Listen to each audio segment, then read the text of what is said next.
గుజరాత్లో బ్రేక్ఫాస్ట్ చేద్దామంటే ఏం కనబడతలేవు. పొద్దున జిలేబీలు తింటారు వీళ్ళు, స్వీట్ పొద్దున. దోశలు దొరికాయేమో కదా. ఇడ్లీ మా జీవితం. చలో will try this Gujarati breakfast. Actually అదేందో మనకు తెలియదు.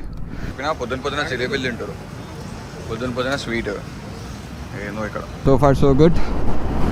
ఈ అమ్మాయి ఏం ఫుడ్ తింటున్నామో నాకు ఏం అర్థమైతే లేదు. Food is nothing in Jaipur, Gujarat. Trust my, food ఏం లేదు. అంటే బేసిక్గా if you stop in some 5-star hotel then you will get at least a 3-star hotel.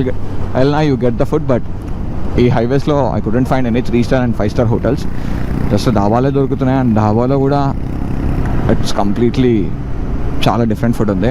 అంటే మన ఫుడ్కి వాళ్ళ ఫుడ్కి చాలా డిఫరెన్స్. బట్ మనం ఈ ఫుడ్ తినలేం, నిజంగా మనం ఈ ఫుడ్ తినలేం. So bikers who are planning to Gujarat, Rajasthan, Jaipur and all these places, food కొంచెం చూసి